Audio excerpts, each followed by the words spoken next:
నరం లేని నాలుకే నానా రకాలుగా మాట్లాడుతుంది అనే సామెత ఎవ్వళ్ళకేమో కానీ సినిమా డైరెక్టర్ రామ్ గోపాల్ వర్మ సార్కి అయితే అద్దినట్లు సరిపోతుంది. ఎందుకంటే వర్మ సార్ ఏది మాట్లాడినా అందులో ఏదో ఒకటి కయ్యం మోపు చేసే మాటలు ఉంటాయని చాలా మందికి ఎరుకున్న ముచ్చటే. అగో గిట్లనే ఏపీ రాజకీయ ముచ్చట్లలో జొర్రి అక్కడ పెద్ద నాయకులను ఏదో అనరాని మాటలు అన్నాడట. ఇప్పుడు సోయకొచ్చి కోట్ల చుట్టూ తిరుగుతుండు చూడుర్రి.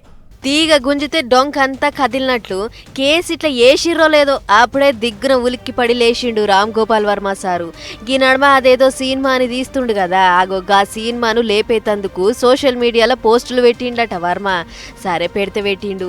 గా మ్యాటర్ అంతా సినిమా చూడాలే జనాలు రావాలే అని పెట్టుకుంటే ఏ లొల్లి పంచాది ఉండకపోవు గాని సినిమా ప్రచారం ముసుగుల ఏపీ సీఎం బాబు సారు ఇంకా మంత్రి లోకేష్ సారు చిన్నబోయేటట్లు అల్క తక్కువ రాతలు పెట్టిండట.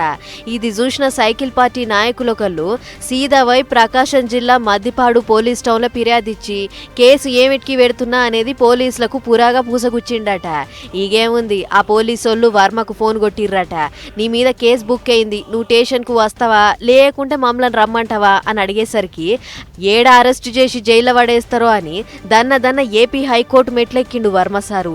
ఇక కోర్టు జడ్జితోని సార్ నా మీద కేసు బుక్ అయిందని ఫోన్ వచ్చింది, వాళ్ళు రమ్మన్నట్లు నేను పోతా గాని కొంచెం టైం కావాలి, అప్పటిదాకా నన్ను అరెస్ట్ చేయొద్దని పోలీసోళ్లకు ఆర్డర్ అయ్యుర్రి, పుణ్యం ఉంటదని కోరిండట.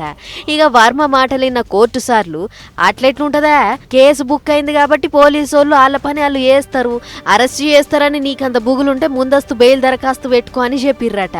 ఇక ఇది ఇట్లయితే కాదని కమస్కం పెట్టిన కేసు అన్నా కొట్టేయుర్రి సార్ అనగానే అది ఇప్పుడు కాదు అనగానే అవుతుందా, 2 వారాల తర్వాత ఇషారా చేద్దాం, అంతకంటే మొదలు సర్కార్ తరఫుకెంచి వాళ్ళు ఏమంటారో చూడాలి అని చెప్పిందట. మొత్తానికి ఈ నెల 19వ తారీఖు నాడు పోలీస్ విచారణకు పోవాల్సిన వర్మ లేని కర్మను తెచ్చిపెట్టుకుండు. ఏమాత్రం తెలవనోళ్ళు రాజకీయంలో ఏలు పెట్టుడంటే కొరసాకుతోని గడ్డం కొరుక్కున్నట్లే అని చెప్పేటందుకు వర్మ సారే పెద్ద సాక్ష్యం అని అనుకుంటురు ఈ ముచ్చట చూసిన పబ్లిక్. ఇక ఇదిట్లుంటే అటు వైసీపీ ఎమ్మెల్సీ దువ్వాడ శ్రీనివాస్ మీద కూడా కేసు బుక్ అయింది. చిన్న సీఎం బాబు సార్ను వాళ్ళ ఇంటోళ్లను అప్పట్లో ఈ దువ్వాడ అనరాని మాటలు అన్నాడని శ్రీకాకుళం జిల్లా టెక్కిలి గిలాస party in charge Kaniti Kiran police town లో ఫిర్యాదు ఇచ్చిండ్రట. చూడాలి మరిగా పోలీసు వాళ్ళు ఏం చేస్తారో.